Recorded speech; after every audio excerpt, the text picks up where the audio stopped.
Olá pessoal, sou a Ana Redwood, presidente da USA Hemp, e hoje estou aqui com os advogados Ricardo e Emílio para conversar um pouco mais sobre o PL 399.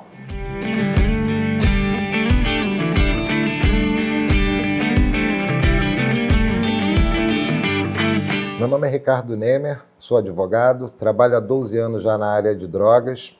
Agora estou mestrando em Sociologia e Direito pela Universidade Federal Fluminense. Sou fundador da Reforma, que é a rede jurídica pela reforma da política de drogas. Sou fundador de várias associações no Brasil de pacientes medicinais. E também sou membro do Psicocult, que é um grupo de pesquisa de psicoativos e cultura. Eu sou Emílio Figueiredo, sou advogado, mestre em Justiça e Segurança pela Universidade Federal Fluminense, sou doutorando em Sociologia e Direito também pela Universidade Federal Fluminense, trabalho com Direito e Cannabis aqui no Brasil há mais de 10 anos, sou fundador da Rede Reforma, trabalho como consultor de diversas associações aqui no Brasil e sou também parte do grupo Psicocult, que trabalha realizando pesquisas com cannabis e outras substâncias aqui no Brasil. Temos também agora uma nova iniciativa, que é o nosso escritório especializado no tema, que é a Figueiredo Nemes e Sanches. Advocacia Insurgente. Então, me fala um pouco mais sobre o que é o PL 399. Bom, o PL 399 é resultado da mobilização popular dos pacientes, que vem desde 2012 lutando, pelo direito ao acesso ao uso terapêutico da cannabis. E após a regulamentação da Anvisa, que veio por conta de uma ação civil pública do Ministério Público Federal, e agora os pacientes pressionando lá os deputados, eles fizeram um projeto que, ao nosso ver, ele ainda não é perfeito, mas é o que está sendo possível fazer num governo conservador. E o que vai melhorar nisso tudo é que agora o Brasil vai poder ter formas de cultivar, desenvolver tecnologia, dar empregos, fazer renda e também, da mesma forma, até exportar o produto, porque hoje ele só está importando.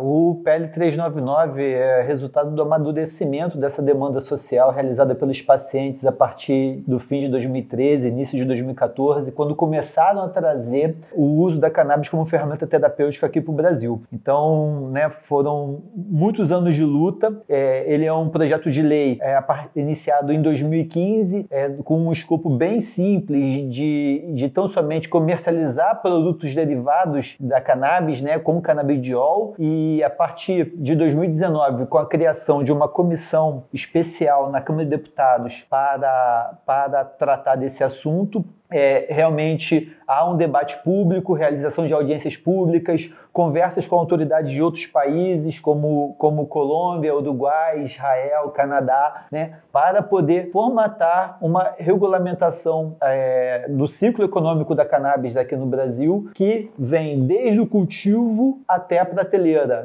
até o paciente, até o consumidor final. Esse projeto de lei ainda não está assim, 100% adequado à demanda social. Ele é fruto de muita pressão também das empresas, do interesse econômico sobre a cannabis. Ele não considera tanto a luta histórica, porque quem trouxe o uso da cannabis como remédio aqui para o Brasil foram os pacientes, não foram as empresas, não foi o governo, E hoje há mais uma preocupação de atender interesses empresariais, interesses governamentais, do que os interesses dos pacientes em si. O maior reflexo dessa falta de sintonia com essa evolução histórica, com essa luta aqui no Brasil, é que o projeto de lei 399 não contempla o cultivo doméstico de cannabis para fins medicinais.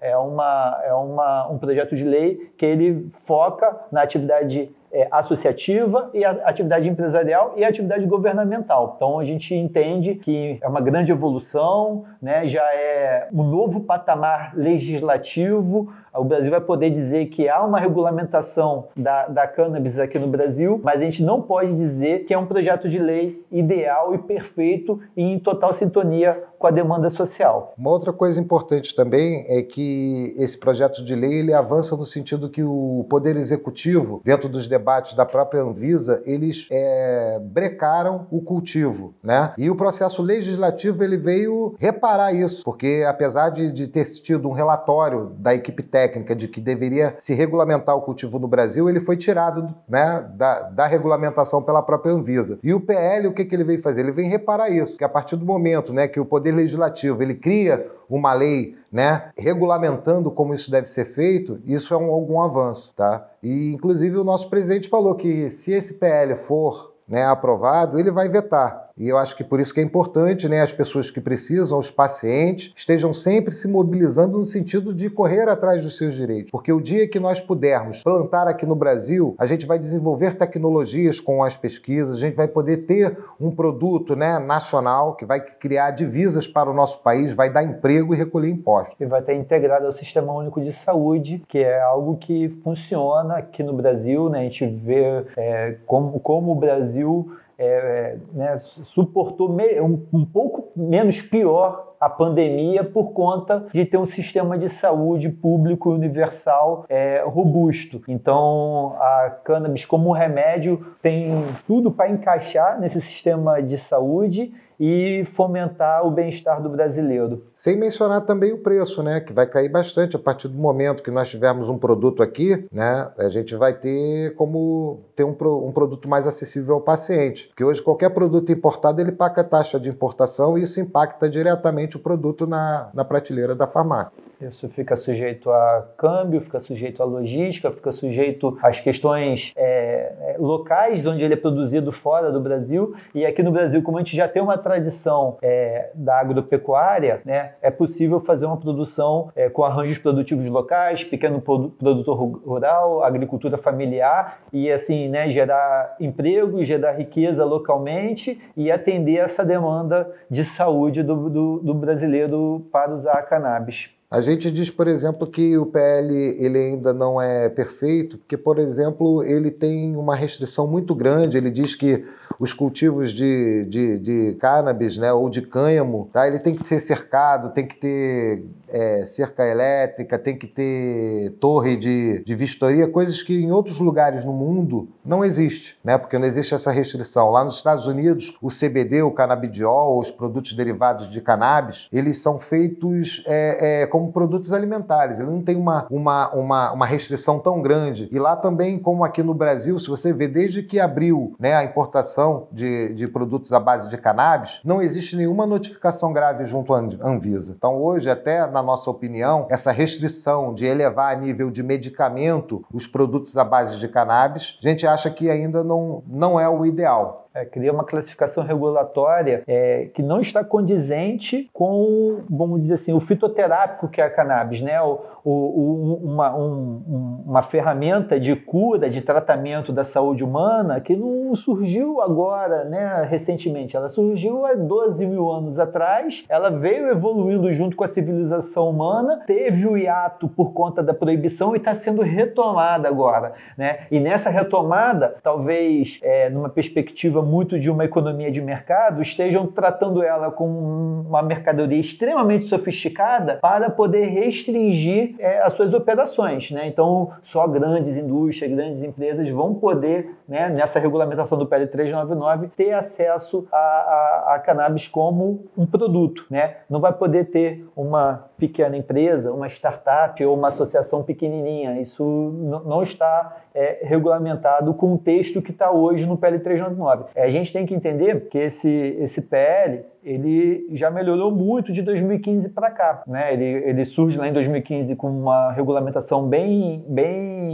restrita sobre comercialização de produtos de cannabis rico em canabidiol, e quando tem essa comissão especial iniciada em meados de 2019 e com todo o debate, há a mudança do seu escopo para uma regulamentação do ciclo socioeconômico da cannabis no Brasil. E esse projeto de lei, ele foi aprovado agora na Câmara, né? Está ainda aguardando um recurso para poder subir para o Senado, e subindo no Senado ele pode sofrer novas alterações. Então a gente acredita que haverá um maior aperfeiçoamento, uma melhor adequação desse texto para a realidade brasileira nesse debate do processo legislativo que está acontecendo. Bem legal isso que você falou do ciclo econômico, porque se a gente for analisar, esse não é o primeiro ciclo da cannabis no Brasil, né? O ciclo da cannabis primeiro foi com a Real Companhia do Cânhamo, né? Como o governo de Portugal trouxe para cá para tentar plantar cânhamo para poder fazer o uso industrial. E depois, com o fim da escravidão, houve um novo ciclo de proibição, né?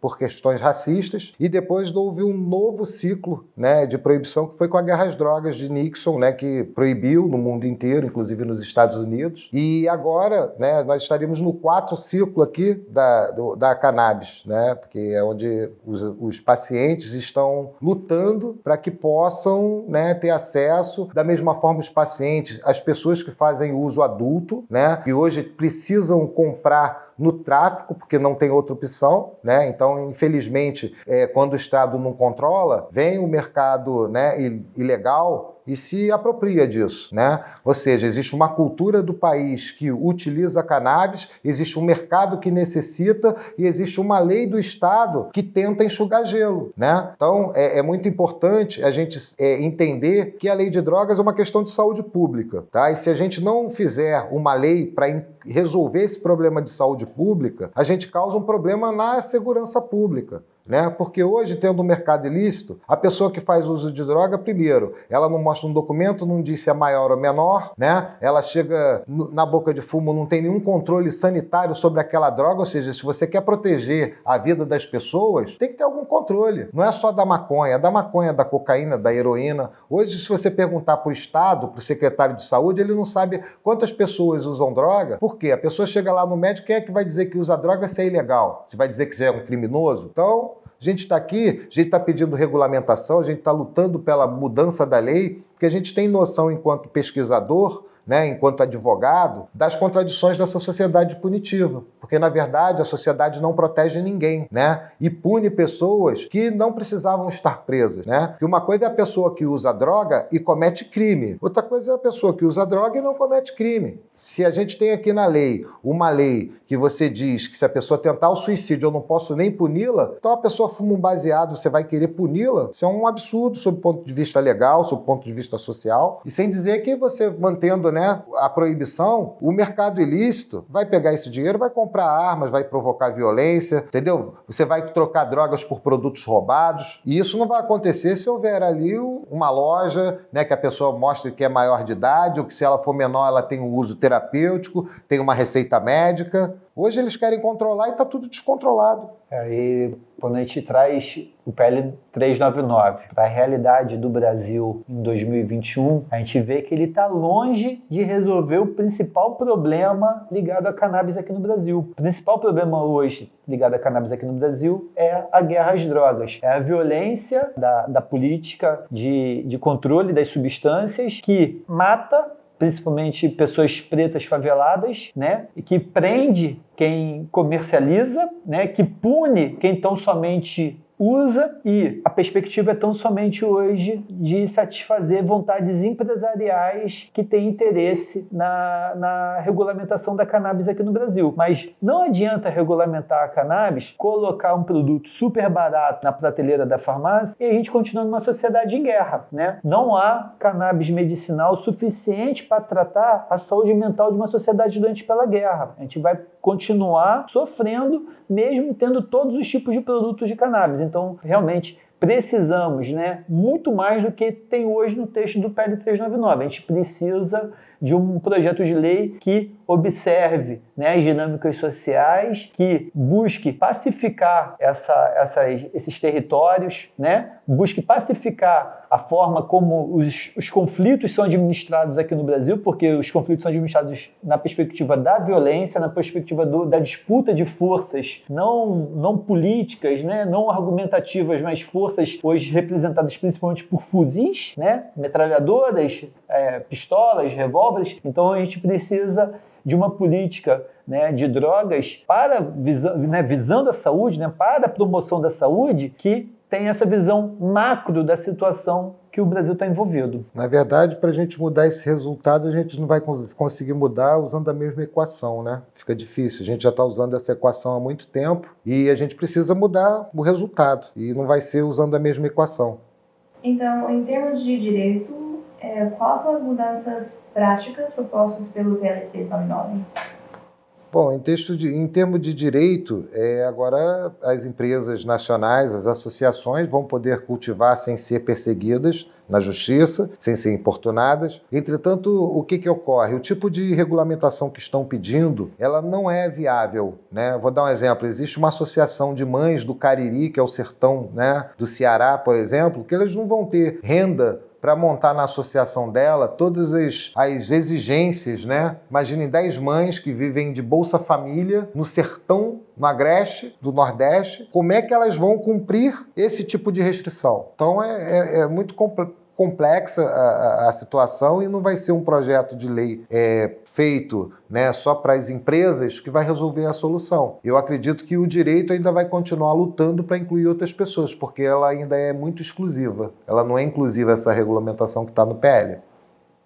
Então, esse projeto está tentando incluir as pessoas normais para poder plantar também, ou só as companhias grandes? Não, só as companhias grandes. Entretanto, vai haver uma pressão da sociedade, né? Vou dar um exemplo para você. Hoje a gente tem lá no sertão da Bahia, locais que você não tem estrada, não tem nada e vivem pessoas. Então, uma pessoa lá, um caminhão para ir buscar lá 10 quilos de 1 tonelada de aipim, ele vai gastar combustível, vai quebrar a mola do carro e ele não vai lá comprar o aipim que o cara planta, porque o aipim custa o quilo do aipim custa R$10, aliás, R$2, né? Um exemplo. Aí, para você fazer alguém ir lá comprar alguma coisa, tem que ser alguma coisa que vale algum dinheiro, que tem algum valor agregado. Então, o que acontece? O dia que a sociedade não incluir essas pessoas, vai continuar existindo mercado paralelo, entendeu? Então, a gente tem que fazer uma lei que a gente pega essa pessoa que hoje, infelizmente, está no crime por falta de opção, de oportunidade, tá? E a gente acabe com o crime, ou seja, ao invés de fazer com que ele saia da cadeia e vá para a favela,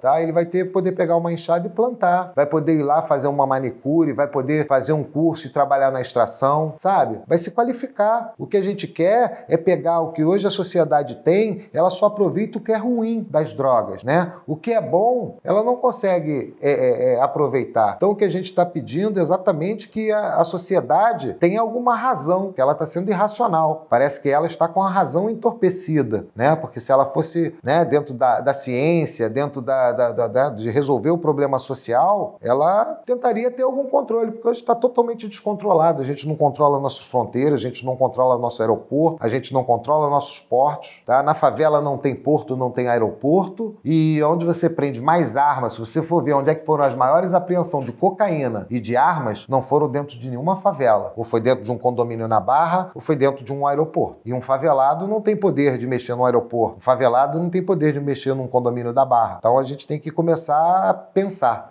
O PL 399, ele, dentro dessa evolução regulatória que vem acontecendo no Brasil a partir de 2015, né, a primeira regulação é lá em janeiro de 2015, a RDC 03 da Anvisa, ele vem tentar dar uma segurança jurídica para essa situação toda. Então ele cria uma lei que contempla a pesquisa com cannabis, contempla o cultivo de cannabis por empresas e por associações, contempla o uso veterinário, contempla a manipulação por farmácias magistrais, e isso para tentar dar uma ampla forma de acesso a cannabis, né? A cannabis como remédio. Mas ele não consegue resolver esse principal problema, né, de que é a questão social. É um projeto de lei voltado para grandes corporações, voltada para a elite, né, que vai poder empreender com a cannabis aqui no Brasil. E quando você vai olhar, por exemplo, para as associações elas têm 2 anos, as associações que já existem, 2 anos para se adequar às regras previstas no PL 399, que são regras idênticas às das empresas. Ou seja, uma instituição que não tem fins lucrativos vai ter que cumprir as mesmas exigências de uma empresa, que está ali para gerar lucro. Então isso gera diferenças, né, desigualdades que vai acarretar no futuro. Claro que quem vem da luta, né, quem vem do movimento, né, de demanda por direitos, demandas por reconhecimento, vai continuar nessa luta, né? A luta continua, ninguém vai parar, não, PL 399 foi aprovada, a gente não precisa fazer mais nada. Não, já que deu resultado na nossa luta até aqui, vamos reforçar a luta e vamos enfrentar tudo que for uma injustiça. O projeto de lei não prevê o cultivo doméstico de cannabis. Isso é uma injustiça. E a gente vai enfrentar essa injustiça. A gente já enfrenta essa injustiça hoje, né? Já são mais de 500 decisões reconhecendo o cultivo doméstico no Brasil, né? Já são 2 decisões reconhecendo o cultivo associativo. Isso tudo é luta. E a luta vai continuar mesmo com a aprovação do PL 399 do jeito que ele está escrito hoje. E é importante também falar que essa luta e esse PL, ele impede exatamente o associativismo. Por quê? A partir do momento que você precisa ter uma estrutura laboratorial e todo esse investimento, você descaracteriza exatamente a associação. O que é associação? Uma associação funciona quase como um condomínio, né? Um comum domínio. Então, a partir do momento que você precisa de um investidor para fazer aquilo ali funcionar, isso virou uma empresa, tá? Então, se a gente for pensar dentro da legislação que você perguntou sobre o direito vai continuar sendo perseguido, vai continuar sendo buscado, porque essas associações, como por exemplo essas mães lá do Cariri, né, que estão tentando subsistir, como elas vão fazer? Das duas, uma, elas vão ter que arrumar um benfeitor ou vão ter que arrumar alguém que tenha interesse em ganhar dinheiro e desvirtue o que é o associativismo. Entendeu por quê? Porque se o negócio do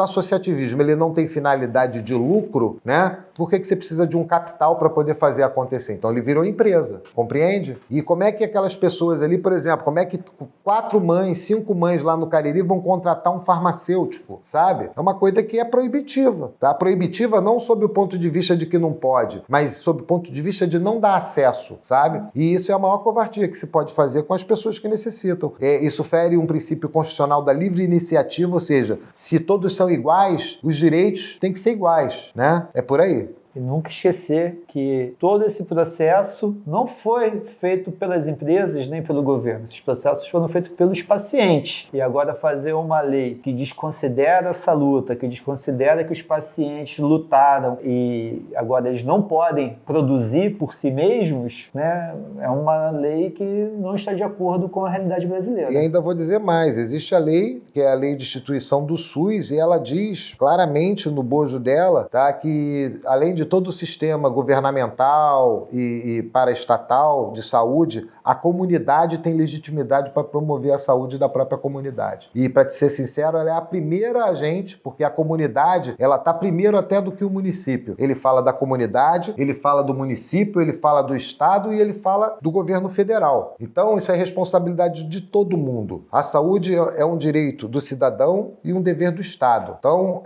dentro dessa concepção constitucional, o Estado ele não provém a saúde e, pior ainda, ele não pode impedir que as pessoas e a comunidade exerçam esse direito.